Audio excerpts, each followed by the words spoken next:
So, today we're talking about my book, and happy to be able to share.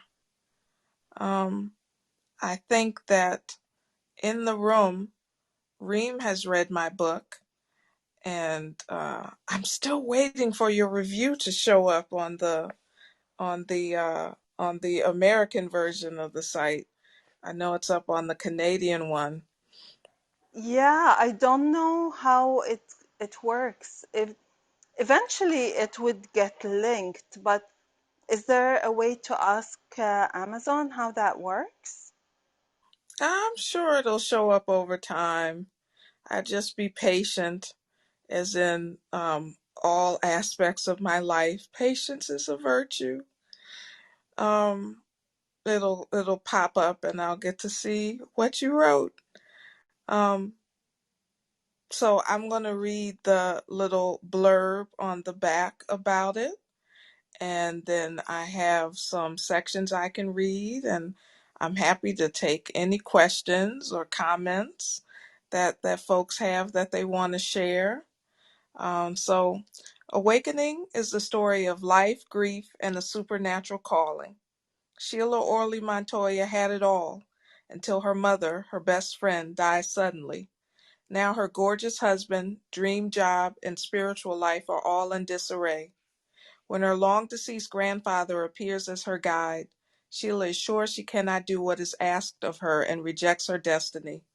In the midst of feeling broken and forsaken, will 𝗷𝗄𝗄 find the strength to awaken to who she truly is? Awakening is book one of the To Wake and Sleep No More series. So that was the most refined I could get it, to a simple explanation of what I thought the book was about.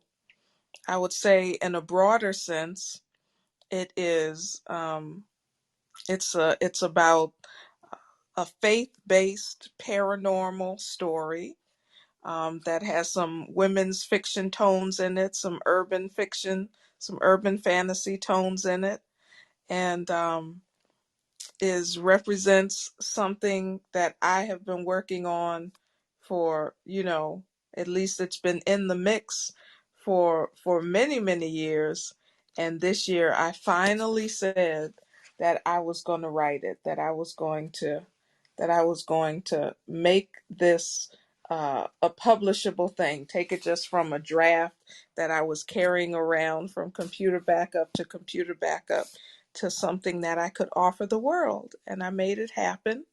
My new mom, I call her new mom or mom 2.0. She was down a kid, I was down a mom, so we just adopted each other about 11 years ago. She became a painter recently, and she painted the cover for me. So I'm going to read a part that this is when the main character, 𝗷𝗄𝗄, is meeting with her boss, John, and then things happen in the meeting. They're having a breakfast meeting. So I'll read this. 𝗷𝗄𝗄, you can't be serious. I won't accept your resignation. All of this is unnecessary, I'm sure. Let's just talk about it. John had shaken out of his stupor and was back to his old self, and that was enough to flare 𝗷𝗄𝗄 back up. Really, John, this is ridiculous. I can lose my job, but I can't quit. But I want to keep you here. I was working overtime to make sure you stayed. Lies. But she rarely called others out when there was another way, at least in her work life. Probably why she was such a good negotiator. She let others save face and left their delusions barely ruffled. It's not about you, John. It's about me and what I want and need right now, what I've needed for a while now. I'm truly sorry for what this may mean to others, but I have to do what I believe is best for me, and I ask you to respect that decision. How could he respect her decision when she barely did herself, she wondered. She cupped her tea with both hands and slowly gulped it down. Still nice and hot, soothing. Well, 𝗷𝗄𝗄, I really disagree with this whole thing, but I can see now is not the time. I have to run to another meeting anyway. I'll talk to you later. I want to see you at noon. You're not quitting. He stood up and pulled some money from his billfold. Can't. I have a meeting. Sheila smiled pleasantly. I expect you to cancel it. The forceful tone of his voice gave away his desperation. John calmed down, and before he could protest that she was calm, she raised her hand and continued. And the VP of R&D doesn't like his appointments broken. I'll have Jerry schedule something for you and me when we're both free. Unflappable as always, or at least as usual. John tensed. David, why are you seeing him? He asked. I've got meetings scheduled all day. Poor John. You could see his wounded pride clear as day. He was so easy to read at times. Well, schedule something then. I've got to run. This isn't over. And with that, he set some money down on the table and left. So predictable. It was amazing how the man listened to nothing. He came here with his own agenda to put her into turmoil over fear of losing her job, less than 2 weeks after Ma. She looked at his plate, eggs and pancakes piled high. He had planned to eat that. There was no other meeting. Humph. Well, soon enough it wouldn't be her problem. Oh God, what had she done? And how is everything? The waiter asked smoothly. Take that away, please. She gestured toward John's food. And I'd like some more hot water and lemon, and the bill, please. Yes, ma'am. She needed the privacy of her office to fall out and question herself thoroughly. She knew she had made that decision in the spirit, and spirit was never wrong. But surely this had to be some sort of exception. This was so serious. Her head was starting to ache already. She paid her bill and spent 10 minutes hailing cabs before one stopped. A black woman, well dressed, in front of a first-rate hotel, and she still couldn't catch a cab with ease. No surprises there. But that's not to say it didn't hurt. Sometimes she felt like nothing had changed. She could feel it in her bones, still reeling from a history of slavery. And today she had acted like she was free, deciding what she would and would not take. But John had known she must have been out of her mind. God, how she wanted to be free. She wondered if she ever would be. She had achieved so many things she wanted, almost all of them. But she wasn't free. Not in her bones, not in life. And things as simple as a cab ride could remind her. Then everything she had, all the things she had accomplished, they melted away. Who was she to quit her job? Who was she to expect equality in anything? She was for the goal of reparations, but she doubted blacks and other non-white races would ever get what they truly, desperately needed. Equity. Just drive around a while. I'll pay. The cabbie looked back at her wearily. Sheila's cheeks were moist with tears just wiped away. She must have earned his sympathy. He took 20 minutes to make a trip that usually finished in 5. And by then she had repacked all of her feelings about race in America and her place back under her slick and professional veneer, back to her normal self. Later in her office, after much pacing and hair pulling, she came to one inevitable conclusion. There was no point in believing in God if she wasn't going to believe in the works of God. Her quitting had come from the God presence within her. She knew that. So she had to abide by it. Else she may as well not believe at all. Faith was so hard to come by. She sat back in her chair full of disgust and resignation. How dare God put her in this position? Of all the reckless, pointless decisions. She was sure she would regret this. Only she knew she never would. God's plans were always best. Far better than her own, however clever. She just hated giving up control. Hated being powerless. Still, there was no fighting the truth. So she gave in on this point.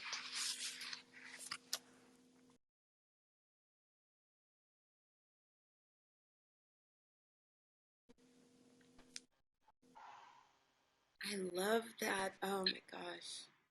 So good. Thank you. It's Thank you. raining here. I think I might have time between work meetings today I'm going to have to read. It's not even a choice. I want to so badly to continue reading. Fantastic. Hi, everyone. I'm sorry I'm late. I got my copy yesterday, and I started reading last night. Yay. And yeah, it's really super. I'm sorry I missed your excerpt today. What were you reading from, Ngozi? I was reading from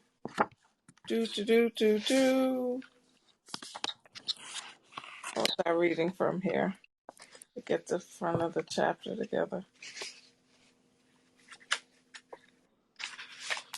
While she's looking, I jumped to the middle because she's also going to read today on My Room, The House of Joy at 4 o'clock Central today. And I wanted to make sure I at least read the part that she wanted to get into. So I jumped in the middle in the middle and I read And chapters no, how was that? 30 and 31. No, it was no. I mean, I just read chapters 30, 31 just to get a sense, but then I went back. I went back immediately to the beginning and got through chapter probably chapter 6. Yeah, I was reading from chapter 10. It's called I Okay. Quit. Okay. Yeah. So I haven't gotten there yet, but cool. Okay. Yeah. No, I really like where it's going. Um, so what I like about it, I'm sorry, I'm just jumping in. I don't even know what you guys talked about before, but Jump in. I'm excited about it. What I like about it is something that you are able to do that I think I have trouble doing, and that's really getting centered in the present. Because I'm always, I think, trying to jump ahead to what's going to happen next. But and I guess I don't want to ruin it for people. People haven't read it yet, but something significant happens in the beginning, obviously, and you sit there with that for several chapters, and you go through, everything that happens around this event, and all the things that have to be done, a lot of detail, and I like that, and I think that I would, if it were me, I probably would be trying to rush it and hurry it along, but you don't. So kudos. I'm trying. But on the other end of that, it's like, oh, this book has fantasy in it. Shouldn't I get to it faster? Well, and I see, and I know that it does have fantasy in it, but I appreciated you centering us and letting us know about these characters and what motivates them, and before you get into that. So, and when I first read the prologue online, because when you buy the physical book, they give you a little snippet to read. And when I Mm-hmm. first read the prologue online, um, I'm like, okay, I don't know what this is about. but when like I said, I jumped into the middle. But when I went back to the beginning, I read the prologue again, and then I read chapter 1, and it was very clear. I knew exactly what the what's the word that starts with a C? That's like where all the good, when it kind of comes to the Context? Climax. climax. Yeah, I knew kind of where the climax was headed. Just understanding who the characters were in the prologue, and then reading what happened. So yeah, no, it was good. It was good. Reem, I understand you finished it. Yes, I have. It's really good. At the end, I couldn't put it down. I had to finish it, and I was looking at I have the electronic version, and I was looking at how much was left, and I'm like, no, no, I want more to be left in the story. Like, it can't be finishing that soon. So it's really good. I can't wait till the next one. Yes, I'm about, well, I haven't really thrown myself back into writing it, but I have about probably a quarter of it written, and I know where I want it to go. So it's just a process, and I'll get along with that. I'm sure that as more people read it and press me, I'll feel more motivation to move forward with that, which I will. But I envision it being a trilogy. So I have in my mind um, a 3-book series of where I want to take it. So we shall see if that happens. And I want to say hi to Ale, who is a friend of mine from Project Recharge and other groups that we co-moderate together. She's listening to me read sections of my book, so I am pretty happy. Everybody is welcome. Makes me feel famous. What can I say? I have a comment and a question just to echo what everyone already said. I'm just at the beginning, and I like how you sit with the character. And that can be really hard when you're talking about grief, especially so early on. But you do it in a way that's so relatable. And it makes me reflect on, my experience with grief and, that hustle and bustle and all of that. So as always, your characters are so relatable. So it draws you in. And I like how you kind of drop these nuggets about the character's profile instead of telling us that Rain is dot dot dot dot dot. You drop these things like him having a Spanish accent and all these things about the relationship, and you drop these nuggets. So I really appreciate that. But my question for you is kind of about the writing of it. So in reading the electronic version, you have kind of like the paragraph forms, and then you have like where the paragraph has those little details in between. When you were writing it, like your first draft, did you go through and format it like that, or did you just kind of like get everything out and then go back and reformat it? Um, I got everything out, and but the chapters were kind of separated. So um, I had a sense of little pockets of writing that sort of went with each other. And then I put it into, when I got serious about publishing it, I put it into the writing app that I use called Scrivener, and it forces you to do that. Well, it doesn't force you, but it highly encourages you to do that chapter by chapter, with the idea that the information might move around. It might migrate from one place to another, which it did. And then I have some little section markers within the chapters that sort of represent maybe a jump in time or a different perspective coming in. And so I wanted to make it as, because for me, I've never had a problem with following stories either in cinema or in writing that jump back and forth between time or perspectives. But I noticed that a lot of people do. So I wanted to make it as easy as possible to alert the reader, okay, something slightly different may be happening here. There may be an adjustment, so take a note. So I did that afterwards. Thank you. I love the kind of breakdown of the technical of the story, kind of like the work behind the story. Thank you. My pleasure. My pleasure. Any other questions? Because I haven't gotten into the deep into the fantasy yet, because even chapters 30 and 31 are still dealing with the family dynamic. I really love the family dynamic. I love the way you've written the sisters.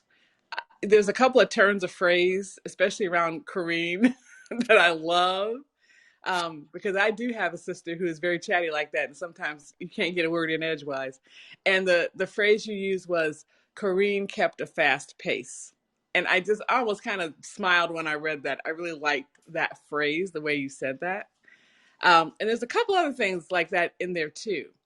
I love the aunts. I mean, it was very, and it is an African American family. There now, I don't know. There may be some Caribbean in it. I don't know, but it's a Black family, and it rings very true. Of course, um, I noticed that your acknowledgement was to Ma, and you refer to the mother as Ma in the book. How much of this woman, who I have not really come to meet just yet, I know about her and I read a little about her in the prologue. How much is your Ma? Well, what's really interesting is that my mother did die rather suddenly, but it happened years after I had written the section of this book that really explores the main character Sheila's grief. So it's almost like God was, and I would write these sections about how Sheila was grieving, and I would just cry like I was experiencing it with her. And years later, I would realize that God was taking me through sort of pre-grief, that I was pre-grieving through the process of writing this book, so that it didn't all have to flow out of me at once. I In the book, you never really get to meet the mother that much. Um, it's all about sort of her shadow, in a sense, more than her presence, and I think that is going to sort of remain true throughout the books. But definitely, there is. My mom was the best mom, in case anybody was wondering. So there's no need to consult any other mother for the role of our typical mom, and she was extremely spiritual, and that is where I get my bent uh, in. It comes from her and how she raised me and things that we experienced. So although you never really meet her that much face to face or encounter her, the shadow is from the shadow of my mother. Only when I was writing it, I didn't know how true it would be that she would pass away, and it would be about, and the young adult who was grieving would be more like me later in life than I imagined she would be. The Sheila is sort of who I wish I would be in terms of her achievement and her gorgeous, gorgeous husband. Um, but she's not really me. She has some of my stubborn characteristics, I think. So probably, and I don't have any sisters. I was raised an only child and found out I had half brothers later in life. So I invented these sisters for the siblings that I sort of always wanted. I regretted being an only child because only children want everything, including not to be only children. So it was an interesting process, figuring out. I think that not writing down the bones, bird by bird, and Lamont talks about how you should take you shouldn't write people you know. Instead, you should take their different characteristics and insert them and blend them. And so that's what I did for almost everybody. But the shadow of Ma is definitely my Ma. So that comes from the same place. Even though I didn't know how closely it would echo reality until much later after I had written most of the book. Thank you for asking. I love that. And I think ties back into so many conversations we've had about how writing and the mindfulness of writing stirs up emotions. We connect with the characters, and it can be an emotional experience for us as writers. And so I love hearing that and how you were so connected and how you grieved with this character. And so, kind of like from that self care perspective, I mean, what helped you to get through that, especially as it could have been triggering writing this as you were dealing with your own grief years later? I mean, so I wrote most of it before it even happened. And as traumatic as it was to write it before it even happened, I was able to write it because it was just an impossibility. You assume your life is going to be the same as it always is. So I just knew my mother was going to be around forever because I couldn't imagine life without her. So this was really, I mean, I truly think it was God preparing me through letting me sort of have this moment before the moments would come where I got to grieve.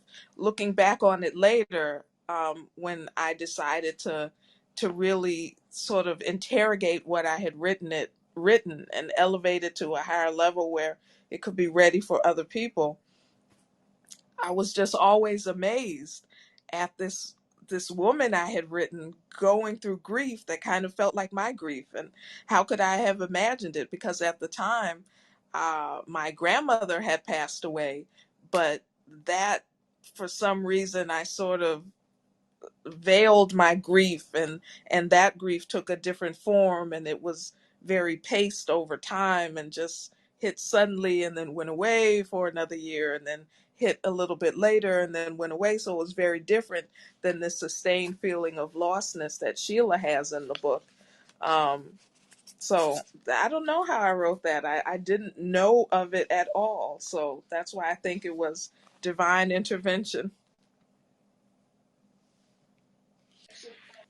Okay, I have another section. Oh, go ahead, Do you Judy want to Ann. read more before we ask more questions?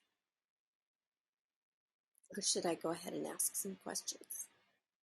Okay. Okay, I'll read one section. It's only a few pages, 3 pages. This is chapter 22. It's called Distractions.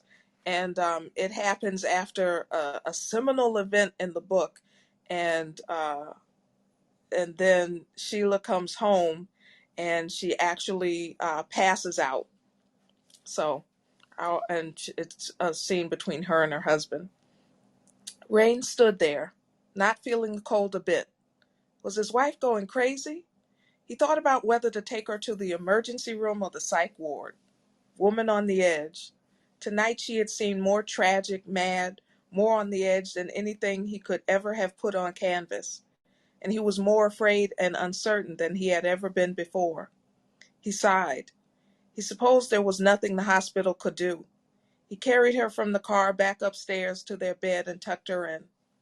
Getting in to lay beside her, he lay there on his side, looking at her for a long time. God, let my baby be okay. He let out a short prayer. He couldn't remember the last time he had prayed. She lived and breathed by the Spirit, but that wasn't his thing. He hadn't been raised that way. But at a time like this, perhaps praying was the only thing he could do. Finally, he went to sleep. That dream, she dreamed the dream she had dreamed 1,000,000 times before. She lay helpless and trapped, being stabbed by some faceless man who seemed to take pleasure in it. Later that night she woke up, staring at a dark ceiling. The white mist that she had sworn she saw before, but which was never there when she got the courage to turn on the lights, filled the room now. It seemed to shimmer. She was too tired to even dredge up feelings of fear or wonderment. She thought about what Raines had said before she fainted. He sounded so sincere. Boy, she had everyone fooled. She turned to face him. God had blessed her enough to put people in her path who thought so much of her, more than she could ever be. She kissed him. Sleeping lips woke up soon enough and he snaked his arms around her and slowly held her tighter. I love you, she managed between kisses. Make love to me? She asked meekly. He drew back for a moment and looked at her. She had so much explaining to do, but she probably never would. She was a mystery. As crazy as she had made him tonight, she had only to utter those words. I love you. Not make love to me, though that certainly didn't hurt. To make him forget everything. But it seemed this time he couldn't forget. He was still scared. He felt the beginning of tears sting his eyes. He closed them and buried his face in her neck. Baby, tell me what's wrong. I have to know. I have a right to know. His voice sounded hurt, like a fresh wound. Sheila held his face in her hands. You asked me who told me I was weak. What situation led me to believe that? I told myself, and my entire life led me to believe it was true. Someone tried to tell me tonight that I wasn't that. They lied to me, because I know. I'm just me. Nothing special. She shrugged her shoulders. That's okay. Being ordinary me is pretty damn lucky. Maybe the most special thing about me is you. And I love you for making me feel so valued. She wore the smile of someone who had settled, of someone who had thought that next to last was the best they would ever do and got happy about it. He recognized it from his family, and before he met her, he had seen it in himself. It broke his heart. Oh, baby, he drew her tighter and held her tight. He drew her in and held her tight. You are so special. You don't even know. I'm going to try to prove it to you every day. Then make love to me. She smiled an innocent smile. He broke out a broad grin. Okay, but somewhere inside, he was crying for her. That night they made love, yet when it was over, both were more confused than they had been before. Sheila maintained a calm, placid surface tightly covering her more disturbing emotions. She felt pretty special to have him. She knew that was the best thing about her, that this was the best things would ever get, and that was good enough for her. Rains lay in the bed trying to sleep, but he couldn't find any peace. He felt ashamed of what he had just done. He had never before felt like he made love to a woman when he shouldn't have, but he had felt such a need to connect with her, and he hadn't known what else to do to make her feel better. He felt inadequate and insensitive. He had no idea she felt weak. Suddenly he felt like he didn't know Sheila at all. She was the strongest woman he had ever known, after her mother Kathy, of course. He wondered if that was it, if growing up under the most powerful woman in the world had made the second most powerful woman feel like the weakest. And had he just made things worse? Sheila always said when a woman had sex, she gave up some of her power of creation to the man. Had he been robbing her of her power all these years, never knowing how desperately she needed to realize her own strength? He was disgusted with himself, and even the 20-minute shower he got up to take couldn't completely wash away those sensations. Even whispering "I love you" into her ears didn't make him stop feeling like there was one person too many in their bed. He probably should have left, but they needed each other in the most unhealthy way right now, and he just couldn't go. So he laid there and tried to pretend tonight had never really happened. It almost worked.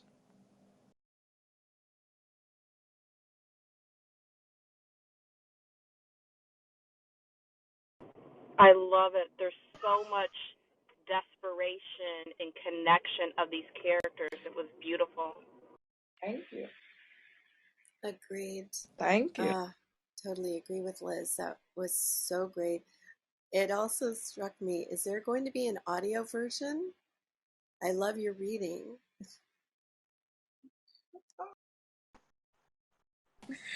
Oh, really? I had not thought about it, and I have no idea how to do a Spanish accent. You don't want to hear me try and do accents. I'm the worst. I make, it's not even funny. It's just tragic. So, but I may, there's another opportunity there. If the desire is out there, why not? You should, because I find myself reading it, like hearing your voice. I don't know if anyone else had that experience, but I find myself like, like when you read, I'm like, okay, like it goes, I would say it like this. Yep, that's true. So, Ngozi, I was wondering, now this huge accomplishment, this fantastic book is out in the world. You're on to the next. What are some of the lessons you've learned through writing this? Some of the writing lessons, things you discovered through writing this book?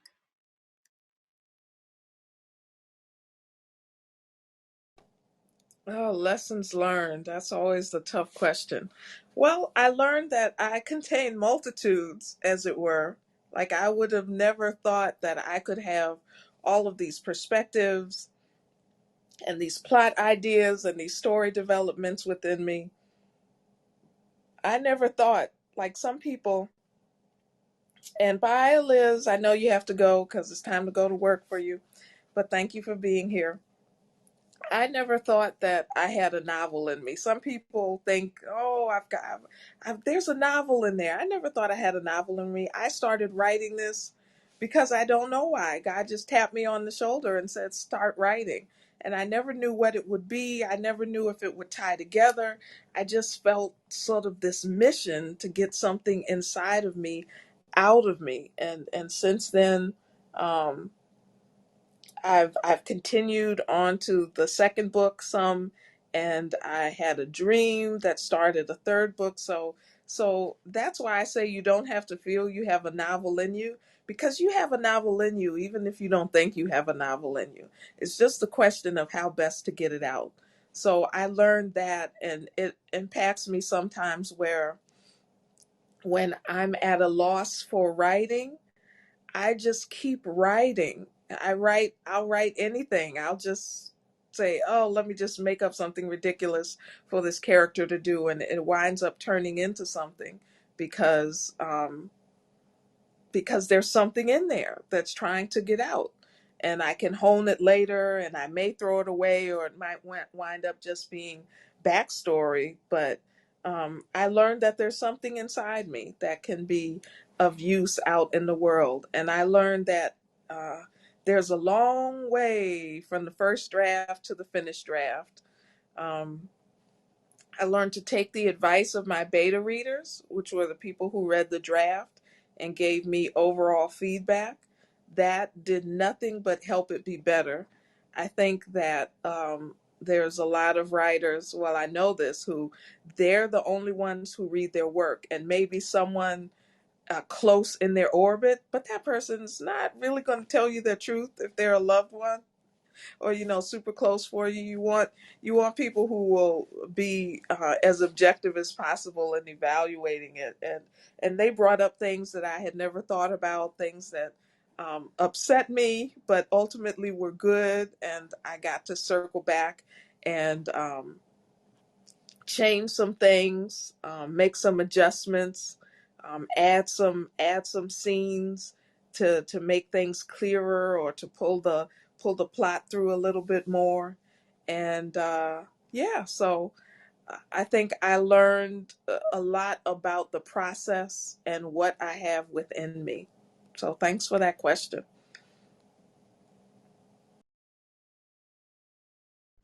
How did you seek out your beta readers? Because I'm assuming that they weren't necessarily friends and family since you wanted a fairly objective read. So how did you do that?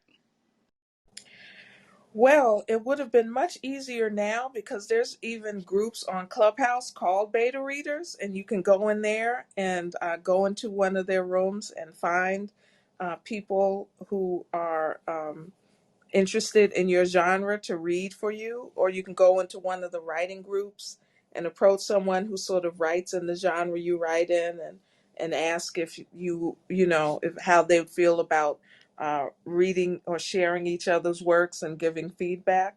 But I took sort of second this is sound weird, but I took people who were more than colleagues, but maybe weren't my best friends, people who I knew were interested in writing or read a lot, and asked them to read. So folks that I had gone to graduate school with and knew on a friendly basis, but maybe weren't the closest with, but I knew enough to know that they enjoyed reading. Because that was several years ago that I got my beta readers, and then I got another one at the end of last year that I also knew from seminary, who I know just read voraciously, and asked her to do a more recent, give me some more recent feedback. It had been so long since I wrote this, the original parts, the beginning parts, that there was a scene where when Sheila is calling all of her relatives to tell them about the news of her mother's passing, um, where she spends a long time just rifling through the house looking for phone numbers.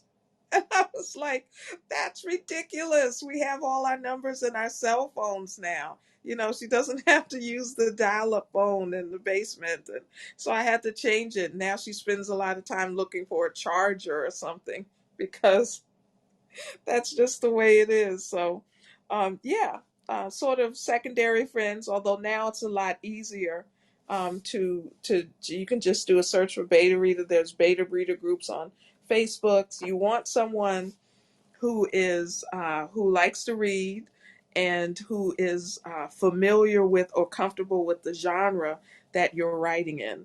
For example, you don't want to ask someone to read a children's books who has no experience with children's books. So I took people who liked creative fiction, maybe were familiar with the fantasy genre, and Did you find any who, like, was there any was everyone a good fit, or did you find some people that didn't give you the feedback you wanted or didn't connect as well? Well, because early on, I didn't know what I was looking for as much. So I got some beta readers who were just like, it was good. I liked it. Oh, okay. That doesn't help me, actually. I want to know what parts you felt were underdeveloped, what didn't make sense. And there were things that I knew was wrong with it, like I had a big timeline problem in the beginning. The dates just kept moving around. Had it been a week since she died, or a month, or was this 2 days or 2 weeks, or and I knew that stuff was flying all over the place, and I had a few that didn't catch that at all, and it irritated me. But then I had others that made up for it with a huge amount of feedback and critiques that really stumped me. And I had to make some tough choices about whether I was going to really tear the book apart or just mainly keep it together and just make a few adjustments. And ultimately, I was lazy. I might have been able to make it better by tearing it apart and responding to some of the more fundamental feedback, but I felt that it had a beauty in what it was, and I wanted to keep that. Maybe I was a little too nervous to let it go. That could be true, that I was too nervous about tearing it apart, and I felt like maybe when I put it back together, it wouldn't be able to live up to what it was before. So that was a sensitivity of mine. But you, on balance, it really worked out to my benefit in the end. You always, there's some pluses and minuses. They're not all equally good beta readers. That's why you want, 3 or 4, so you can get some some variety in your feedback and style of giving the feedback. Is there ever any fear of kind of releasing this baby into the world and to people who you, especially if we use beta readers on Facebook and Clubhouse, people you don't know, that they will take it, that they will somehow steal it? Well, not if you're dealing with sort of colleagues and friends. I would be a little more nervous with it here, but you come up with a written agreement. There's templates out there, and you talk to the person beforehand. You don't just put out an ad on Craigslist and send your manuscript over to someone. It's to some random email address. So you get to talk to them and just kind of get a vibe for them and a feel for them. And you have an agreement. And I look, there's a lot of work to take a draft to something that's print ready. And very few people want to do that work. They usually want to do it because it's their baby. So that gives me confidence that no one would take it. But you do have your poor man's copyright, and then when you're closer to the end, your official copyright on it. So that's less of a concern if you've done due diligence in finding the person, and you find out they've written for they've read for books before, so other authors and things like that, so they're familiar with the process. But I mean, you have to. I have come across, because I have a small publishing company, and I've come across people who have works, and literally, and they said, I'm ready to publish. I've already gotten it edited. I just need someone to help me with the formatting, or I need an ISBN number, and I need, someone to put it out and put it in ebook format or what have you. And no, not a solitary person outside of themselves has read it. And I always think that's a huge mistake, because you're leaving stuff on the table. because things can make perfect sense to us and make no sense to anybody else, or need, or just a little clarification or a little bit of meeting what the reader expects will take your work so much farther in their eyes, and how it's going to be received. So I think it's essential.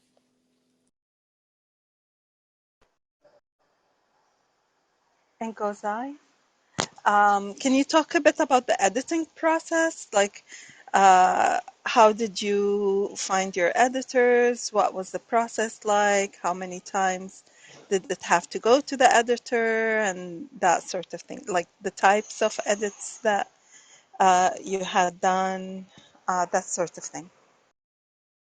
So let's say from the point I thought that the book was a finished work, I edited it myself at least 4 or 5 times. Meaning I would read through it word for word, and I would set it down for a few weeks and then read it again. And then this time I would print it out so it was on paper, because it wasn't, because you just read differently and catch things differently on paper. So I edited it myself several times, and I thought it was in great shape. That's how blind we were. But I knew I had issues. I knew I had certain issues, like I didn't really understand the use of the M dash effectively, and I was in terms of formatting, and I was unclear about sort of run-on dialogue, how best to frame that in terms of paragraph style and styling and things like that. So I knew I had some logistical issues. So when I had edited it a bunch of times, I said, okay, now it's time for it to go to a content editor. I'm not a content editor. There's a content editor and there's a copy editor. The content editor looks at things sort of like discontinuity in the plot, um, just larger issues in the work that you might just be so close to it that you can't see it. And I've developed my sort of Rolodex of these people over time. So I took one that I know loved fiction, and approached her to do a content edit of it, and that revealed a lot of things that I was totally unaware of. My main character, my content editor thought she was unlikable, and I disagree with that. She's a little hard, but her feedback was so strong that I had to go in, and I intentionally did things in several places to soften her. And I added some more scenes here and there, and I looked, more critically at the areas where I had her sort of being implacable, and said, okay, how can I take a little bit of the edge off this so you still get the point, but you don't misread her for who she is. So I went through the copy edit, the content edit, and that was hard. I had to make some difficult decisions there. And when I did that, I read through it 2 more times, because I had introduced new text, so introduced more errors. And then I sent it to a copy editor. And the copy editor looks for sentences and periods and verbs agreeing and lists being structured. I didn't know list in commas format had to be structured list.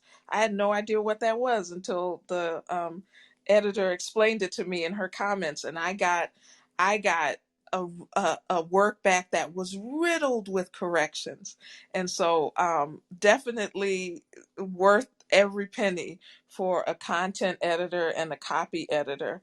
Um, no matter how great you think you are, you're missing a ton of stuff. And it only takes a few errors in the wrong place to be for the reader to put it down.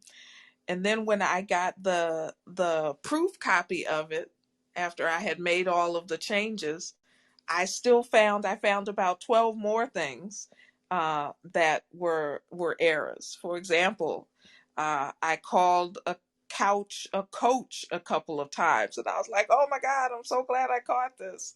So yeah, the editing process. And the only thing, because being having published several books by now for other authors, I've come to accept and to know that, even War and Peace has a few typos in it. It's sort of the inevitability of the printed word. So that makes me feel a little bit better about it. But whenever you find that first error after it's all gone to print, you're just horrified. Nothing can help it. So just edit as much as possible yourself and a professional. That's what I say. Thank you. I totally agree. In academia, we don't tend to get the budget for editors, and it's nerve-wracking having to just be so meticulous that all the weight is on the authors, and hopefully you have enough authors on the paper to get an extra set of eyes that will catch the errors that the main author may have missed. So I really appreciate that. Thanks, Ngozi. My pleasure. And thank you all for bringing your good questions and listening to me talk and share some sections of the book with you. It's very exciting. I appreciate your time and your interest and your attention.